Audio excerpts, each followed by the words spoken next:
Hello everyone, welcome to my channel. I hope you all are doing well. तो आज मैं lady devil मांगा के चैप्टर 10, 11 एंड 12 को एक्सप्लेन करने वाली हूँ। पिछले चैप्टर में हमने देखा था जब एनेट की आंखें खुलती है तो वो जॉन से पूछती है कि क्या कल रात जो हुआ वो उसे याद है। तो जॉन्स को लगता है कि वो उस बारे में बात कर रही है जब उसे दोहरा पड़ा था। तो वो कहता है कि तुमने मुझे इस तरह क्यों देखा, क्या तुम्हें पता है वो कितना इंसल्टिंग था। तो एनेट समझ जाती है कि उसे कुछ भी याद नहीं है और सोचती है इस बार भी ये पाप मुझे ही याद है, और वो विलेज से बाहर गार्डन में जाकर रोने लगती है। फिर विनफ्राइड अपने बचपन की बातों को याद कर रहा था कि कैसे वो मॉन्क बना। फिर वो जॉन्स के खंजर को चुराकर उस शैतान के बारे में स्टडी करता है और उस बेसमेंट में जाता है जहाँ उस शैतान को रखा गया था। वहां जाकर वो एनेट से मिलता है और वो उस पर गुस्सा करने लगता है और कहता है, फादर जिसे कह रहे हैं उससे शादी कर लो, तुम कोई खजाना नहीं हो जिसकी हम रक्षा करें, ठीक है। फिर वो उस ताबूत के पास जाकर उस खंजर को निकाल के सोचता है, अब मैं पता लगाऊंगा कि मेरी मॉम के खानदान ने किस चीज का कंकाल छुपा कर रखा है। तभी एनेट उस खंजर को देखती है और कहती है, विनफ्राइड ये खंजर तुम्हें कहाँ से मिला। तो वो कहता है, ये मुझे कहाँ से मिला, इससे तुम्हारा कोई लेना देना नहीं है। तो एनेट कहती है, ये मेरी खंजर है। तो वो चौंक जाता है और सोचता है, मेरी ये बेवकूफ बहन, यही वो औरत है जिससे जॉन्स प्यार करता है। और वही पर चैप्टर की एंडिंग हुई थी। तो चैप्टर 10 के स्टार्टिंग में हम देखते हैं एनेट कहती है, वो मेरी खंजर है। तो विनफ्राइड हंसने लगता है और कहता है, क्या तुम मजाक कर रही हो, ये तुम्हारा है, क्या तुम सच कह रही हो। तो एनेट उसे गुस्से से देखने लगती है। फिर वो उसके पास जाकर उसके हाथ को झटक देती है तो वो खंजर नीचे गिर जाता है। विनफ्राइड उससे बोल रहा होता है, क्या तुम पागल हो गई हो, तुमने मुझे कैसे हिट किया। तभी एनेट उस खंजर को उसके कवर से निकाल कर विनफ्राइड को दिखाती है तो वो फ्लिंच हो जाता है। वो कहती है, देखो। तभी विनफ्राइड कहता है, शांत हो जाओ, शांत हो जाओ, उसे वापस रखो, मेरे पास मत आना, ठीक है। और वो डरते हुए पीछे हटने लगता है। तो एनेट कहती है, क्या बोल रहे हो तुम, मुझे तुम्हें अच्छे से दिखाने के लिए तुम्हारे पास ही जाना होगा ना। फिर वो उसे ध्यान से देखते हुए सोचती है, मैं सही थी, ये मेरा ही है, भले इसका कवर अलग है पर इसके ऊपर बने रोज के डिजाइन बिल्कुल सेम ही है। ये खंजर मुझे मेरे मॉम ने दिया था। और विनफ्राइड ये सोचकर डर रहा होता है कि कहीं वो उस पर खंजर ना चला दे, इसलिए वो अपने हाथों से खुद को प्रोटेक्ट करने के लिए चौकन्ने होकर उसे देख रहा होता है। अभी अभी तो वो अपने बहन को बड़ी बड़ी बातें बोल के ज्ञान दे रहा था और अभी एक खंजर देखकर खुद ही डर गया, डरपोक कहीं का। एनेट चिल्लाकर कहती है, मैंने तो इसे ढूंढना भी छोड़ दिया था क्योंकि ये बहुत सालों पहले गुम हो गया था। अब मुझे पता चला तुम ही वो चोर हो, है ना विनफ्राइड। तुम ऐसा क्यों हो, तुम हमेशा मुझसे नफरत करने के लिए उत्सुक क्यों रहते हो।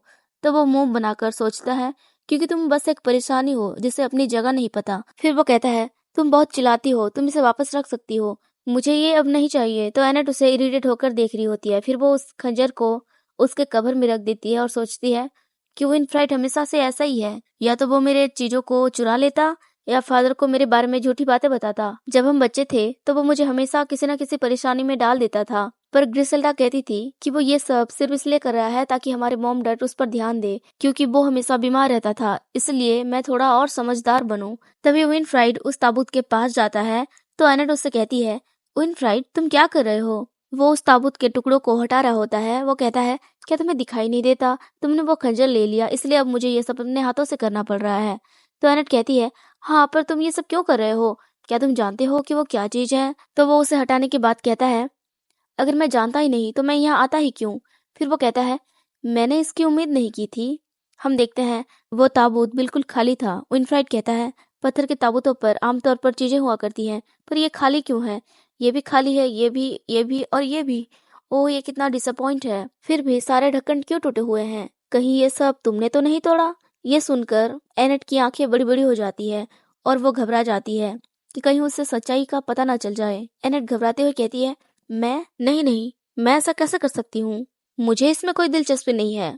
तभी विनफ्राइड गुस्से से कहता है, ठीक है, बस ऐसे ही हकलाना बंद करो, क्या तुम इतनी बेवकूफ हो कि तुम मजाक भी नहीं समझती। अगर तुम एक बल्देमार हो तो बल्देमार की तरह बिहेव करो, छोटे छोटे मजाक में खुद को शर्मिंदा करना बंद करो।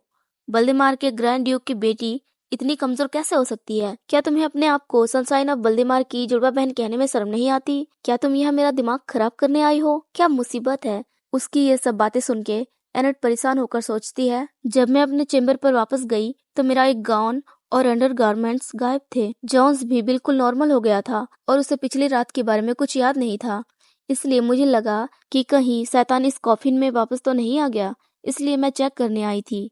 यहाँ विनफ्राइड अभी भी उस ताबूत में कुछ न कुछ ढूंढ रहा था। एनेट फिर सोचती है, मुझ में अंदर देखने की हिम्मत नहीं थी, इसलिए जब विनफ्राइड अंदर आया तो मुझे उसे देखकर राहत मिली। अगर ताबूत खाली है तो चीजें बदल जाएगी। यहाँ विनफ्राइड एक एक करके उन टूटे हुए टुकड़ों को हटा रहा था और कमरे के उसी छत से चांद की रोशनी अंदर आ रही थी। एनेट सोचती है, विनफ्राइड जिस ताबूत के सामने खड़ा है ये वही ताबूत है जिसे मैंने पिछली रात तोड़ा था। तभी विनफ्राइड हंसने लगता है और कहता है, ओह गॉड, देखो इसे। तो एनेट उसे देखती है तो वो घबरा जाती है और उसकी आंखें बड़ी बड़ी हो जाती है। उसका दिल तेजी से धड़कने लगता है। विनफ्राइड कहता है, किसने सोचा होगा कि ये इतना बड़ा है।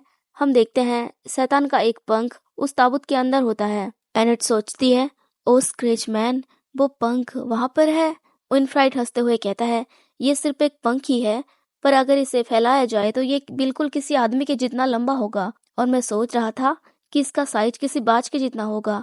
यह सब सुन के एनेट घबरा जाती है, क्योंकि विनफ्राइड जिस चीज को किसी इंसान के साथ कंपेयर कर रहा है, एनेट ने उसे अपने आंखों से अपने सामने देखा था कि वो कितना बड़ा है। वो उस वक्त को याद करने लगती है जब जॉन्स पूरी तरह डेविल बन गया था, पर ये उसका रियल फॉर्म नहीं है, क्योंकि इसमें तो जॉन्स का चेहरा साफ साफ समझ आ रहा था।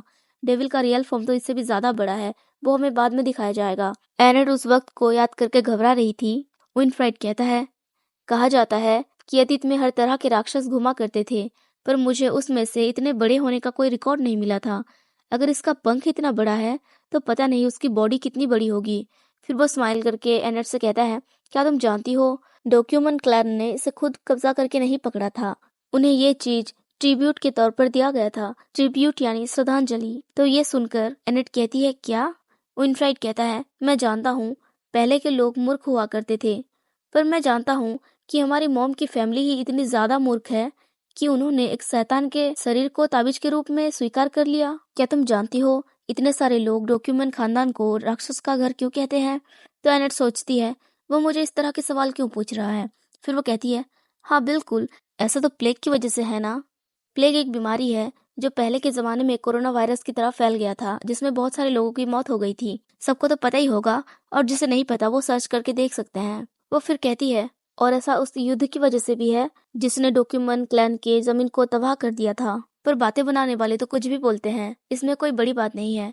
तो ये सुनकर विनफ्राइड थोड़ी देर चुप रहता है। फिर वो एक डेविल स्माइल के साथ कहता है, मेरी बहन सच में एक मूर्ख है। किसी ने डॉक्यूमेंट को ये ऑफर किया था उन्हें श्राप देने के लिए। फिलहाल उस शैतान से ज्यादा खतरनाक तो ये विनफ्राइड लग रहा है। खैर, ये चैप्टर तो यहाँ खत्म हो जाता है। तो चैप्टर 11 के स्टार्टिंग में हम देखते हैं विनफ्राइड कह रहा होता है, किसी ने उन्हें श्राप देने के लिए ये ऑफर किया और उन बेवकूफों ने इसे ताबीज समझकर ले भी लिया। ये उस महाद्वीप का कोई जानवर भी नहीं था। कहा जाता है इसकी उत्पत्ति बाकी राक्षसों से बिल्कुल अलग थी। कुछ लेजेंड्स कहते हैं कि एक लॉर्ड ने राक्षसों के अलग अलग अंग को कलेक्ट करके बीस्ट को बनाया, और कुछ लोग कहते हैं एक पंडित जिसे एंथ्रोपोलॉजी पर बहुत लगाव था, एंथ्रोपोलॉजी यानी नृविज्ञान, नृ यानी नर मानव इंसान जो भी, और विज्ञान यानी अलग अलग ज्ञान। तो वो पंडित जिसे नृविज्ञान से बहुत लगाव था, उसे इन सब के बारे में, अतीत और आज के लोगों के संस्कृतियों के बारे में रिसर्च करने का बहुत शौक था। उसने अपने बेटे के शरीर से एक नया जीवन बनाया। विनफ्राइड ये सब एनेट को बता रहा होता है। वो फिर कहता है, और भी कई सारी कहावतें हैं कि शैतान नर्क का दरवाजा खोल सकता है और बाकी शैतानों को भी बुला सकता है। पहले तो मुझे लगा कि ये सब कुछ बेवकूफों की बनाई गई अफवाहें हैं, पर इसे देखने के बाद मेरा मन बदल गया और अब मुझे यकीन है कि उन अफवाहों में से कोई ना कोई एक तो जरूर सच होगा। और ये सब सुन के एनेट फिर कांपने लगती है। वो कहती है, तुम झूठ बोल रहे हो, और सोचती है, इसका मतलब जिस चीज ने मेरे साथ रात बिताया था वो एक लाश से बना है, एक क्रिएचर जो डेविल से भी ज्यादा खतरनाक है। फिर वो कहती है, तुमने कहा श्राप, पर कोई डॉक्यूमेंट क्लैन को श्राप क्यों देना चाहेगा? तो विनफ्राइड कहता है, क्या पता, अगर तुम इस बारे में सोचो तो क्या तुम्हें अजीब नहीं लगता? हमारे सभी मामा युद्ध में मारे गए और बाकी वंशज उन्हें भी अनएक्सपेक्टेड अंत मिली, इसलिए अब तुम, मैं और जॉन्स, हम ही डॉक्यूमेंट बच गए हैं। अब मैं एक मॉन्क बन गया हूँ और तुम जल्द ही उस बूढ़े आदमी से शादी कर लोगी।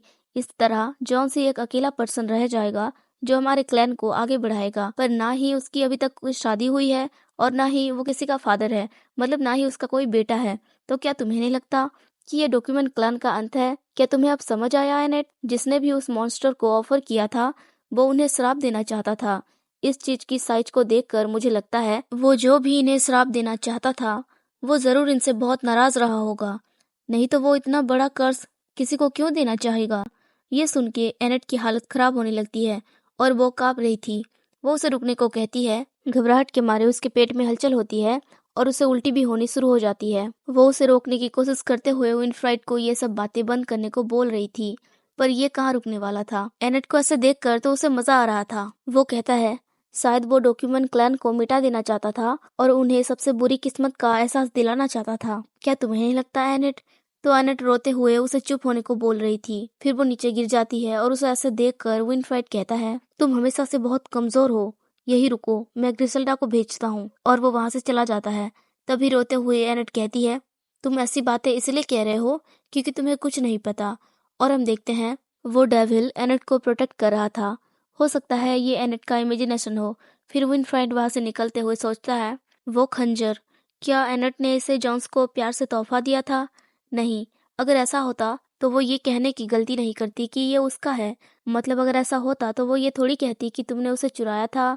उसे तो पता होता ना कि मैंने ये जॉन्स को दिया है और मैं इसलिए कुछ ना बोलूं वरना उसे पता चल जाएगा। तभी वो वहां से बाहर आ जाता है और थोड़ी दूर चलने के बाद फिर सोचता है कहीं जॉन्स ने तो उसे नहीं चुराया था। तभी उसे एक बार और चिल्लाने की आवाज आती है तो वो मुड़कर देखता है। वो आवाज बढ़ती ही जा रही थी। तभी एक सैनिक आता है तो विनफ्राइड कहता है तुम कल से उस कैदी को टॉर्चर कर रहे हो, क्या तुम्हें नहीं लगता उसे मार देना ही इंसानियत होगा? तो वो सैनिक हिचकिचाते हुए कहता है वो आवाज वो किसी कैदी को टॉर्चर करने की नहीं है। असल में बात ये है कि ड्यूक को दोहरा पड़ा है।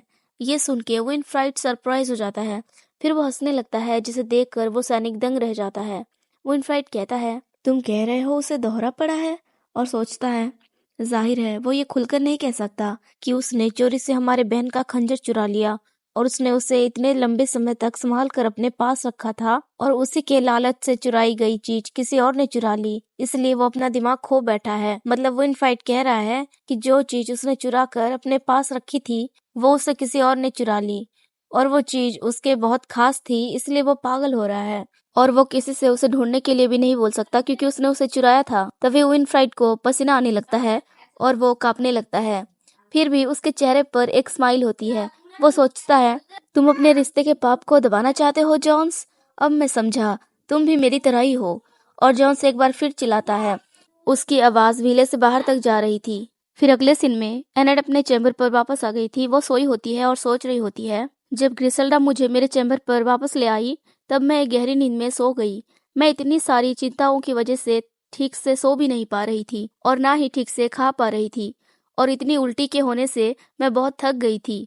हालांकि जॉन्स की चीखें महल में गूंज रही थी पर मैं थकान की वजह से डीप स्लीप में चली गई थी कि मुझे कुछ सुनाई भी नहीं दिया। तभी हमें किसी चीज की आवाज आती है। एनेट सोचती है कोई नुकीली चीज पत्थरों के दीवार को खरोच रही है। तभी हम देखते हैं एनेट के चैम्बर की खिड़की से वो डेविल अंदर आने की कोशिश कर रहा था। शायद उस खंजर के गुम होने के बाद जॉन्स खुद को संभाल नहीं पाया और बेकाबू होकर डेविल में बदल गया और अब जब एनेट की कोई भी चीज उसके पास नहीं है तो वो एनेट को देखने के लिए यहाँ आ गया। वो उस खिड़की पर बैठा था और अंदर देख रहा था। एनेट सोच रही होती है कि नहीं, मुझे उठना होगा, पर मैं अपनी उंगलियां तक नहीं हिला पा रही। तभी वो डेविल खिड़की से अंदर आता है और पिछली बार की तरह एनेट को धीरे धीरे अपने टेल में बांधने लगता है। फिर वो उसे ऊपर उठा लेता है। एनेट भले ही सो रही थी पर उसके दिमाग को सब पता चल रहा था कि उसके साथ क्या हो रहा है। हालांकि उसमें इतनी एनर्जी नहीं बची थी कि वो अपनी आंखें खोलकर देख पाए कि उसके साथ ये सब कौन कर रहा है। वो सोचती है मेरा शरीर मेरे इच्छा के विरुद्ध उठाकर उस चीज ने मुझे अपने गोद में रख लिया और जब वो मेरे शरीर से खेल रहा था उस वक्त मैं सिर्फ ये प्रे कर रही थी कि मेरी आंखें इसी तरह बंद रहे और जल्दी सुबह हो जाए। तभी वो डेविल एनेट से कहता है जियोविनेता अपनी आंखें खोलो। तभी एनेट अपनी आंखें खोलती है और वो उसे देखती है। वो डेविल एनेट को देखते हुए कहता है तुम्हें मेरी तरफ देखना होगा और दोनों ही एक दूसरे को देखने लगते हैं। यहीं पर ये चैप्टर खत्म हो जाता है। तो चैप्टर 12 के स्टार्टिंग में हम देखते हैं डेविल कहता है मेरी तरफ देखो जियोविनेता, देखा तुमने, ये मैं हूँ, मैं तुम्हारे साथ हूँ। उस रात तुम्हें ये बहुत अच्छा लगा है ना, तो आज तुम इतनी शांत क्यों हो? तभी एनेट होश में आती है और वो उसे देखती है। उसे देखकर वो घबरा जाती है और रोने लगती है। फिर वो उसे किस करने लगता है और कहता है तुम मुझे अब क्यों नहीं बुला रही, मेरा नाम क्यों नहीं ले रही? मुझे रुकने को बोलो, मुझसे कहो कि मुझे ऐसा नहीं करना चाहिए, तुम्हें मुझे रिजेक्ट करना चाहिए, मुझे दूर भगाना चाहिए। मतलब वो कह रहा है कि कुछ कहो, ऐसे चुप मत रहो। तो एनेट सोचती है, ओ स्क्रेचमैन वो चीज, इसमें कोई शक नहीं है कि वो जॉन्स है। मैं भले ही कुछ कह नहीं पा रही थी, पर मैं उसे पूरी तरह रोकने की कोशिश कर रही थी। जब वो मेरे कान के पास आकर विस्पर कर रहा था, वो उसे किस करे ही जा रहा था और एनेट उसे रोक रही थी। वो फिर सोचती है, क्या तुमने मुझे धोखा दिया? क्या तुम्हें मेरे फीलिंग्स के बारे में पहले से पता था? क्या तुमने मुझे इसलिए गले लगाया क्योंकि तुम बहक गए थे? तुम ऐसे बेतुकी हरकतें कैसे कर सकते हो? तुम एक बीस्ट हो। तभी वो डेविल हंसने लगता है और कहता है, मेरी प्यारी लेडी, तुम्हें लगता है मैं डरावना हूँ, है ना? ये कहकर वो धीरे धीरे अपने टेल से उसके हाथ को बांधने लगता है। फिर वो उसे उठा देता है और कहता है, तुम्हारी नफरत से भरी आंखें मुझे ये कह रही है कि मैं कितना डरावना हूँ। तो एनेट घबरा जाती है और कहती है, नहीं, मैंने ऐसा नहीं कहा। फिर वो उसे बेड पर पटक देता है और उस पर हावी होने लगता है। एनेट कहती है, मैंने ऐसा नहीं कहा। तो डेविल कहता है, मुझे याद है, तुम भले ही ये कहो कि तुमने ऐसा नहीं किया, तुम भले ही ऐसा दिखाओ कि तुम नहीं जानती, पर तुम्हारे उस प्रीटी फेस, प्रीटी लिप्स ने मुझे रिजेक्ट कर दिया। ये सुनकर एनेट चौंक जाती है और कहती है, मैंने ऐसा कब किया? और वो सोचने लगती है उस रात को जब उसने डेविल पर गुस्सा किया था, जहाँ वो बोल रही थी कि डेविल, क्या तुम यहाँ सच में इसलिए आए हो क्योंकि मैंने तुम्हें बुलाया था? तुम कुछ करते क्यों नहीं? क्या तुम इतने यूजलेस हो? कुछ करो तुम बेवकूफ। वो ये सब सोच के अपने मन में कहती है, मुझे याद नहीं है कि मैंने जॉन से ऐसी बातें कही, पर जल्द ही मैं इतनी पिघल गई कि मुझे अब और कुछ नहीं समझ आ रहा था। वो ये कहकर अपनी आंखें बंद कर लेती है क्योंकि वो डेविल उसे इधर उधर टच कर रहा था, जिससे एनेट का ध्यान भटकने लगता है। डेविल कहता है, जियोविनेता, क्या मैं उस बूढ़े आदमी से बेहतर नहीं हूँ? मतलब वो बूढ़ा आदमी जिससे एनेट की शादी होने वाली है। वो कहता है, मैं उस बूढ़े आदमी से बेहतर हूँ, है ना? इसलिए मेरे लिए कम से कम मुस्कुराओ। क्या मैं इतना डरावना हूँ? इसलिए तुम उस दिन मुझे खुशी खुशी पीछे छोड़कर चली गई थी, मतलब भाग गई थी? बताओ एनेट, जवाब दो मुझे।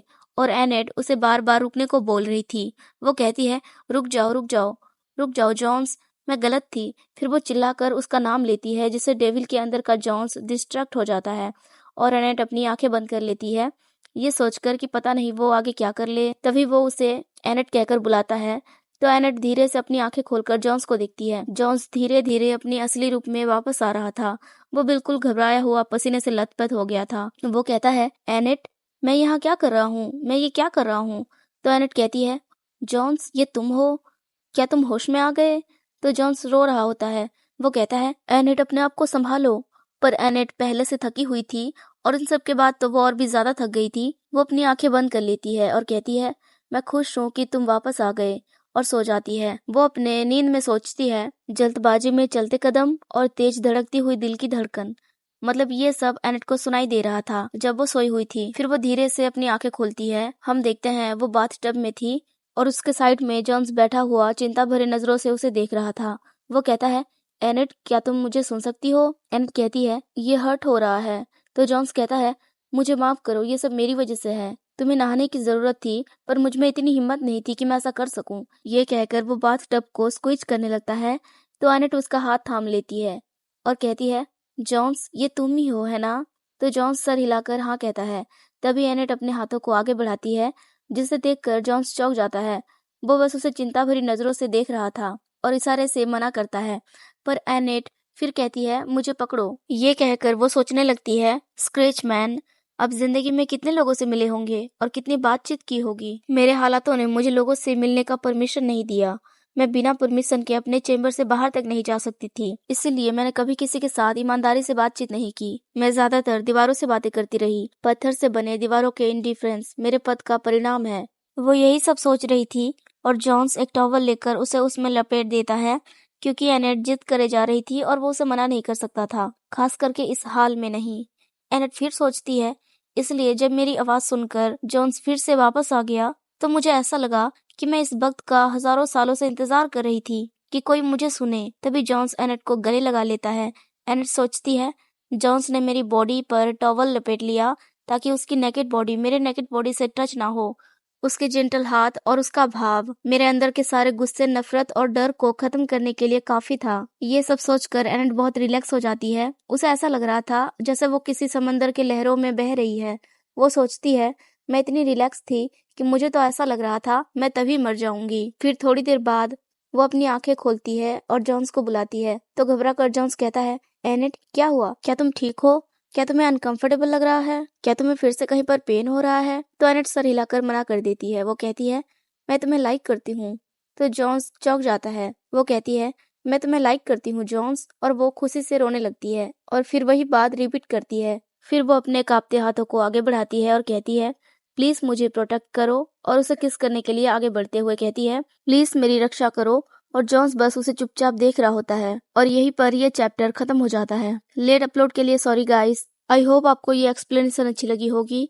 Thanks for watching, take care, bye bye.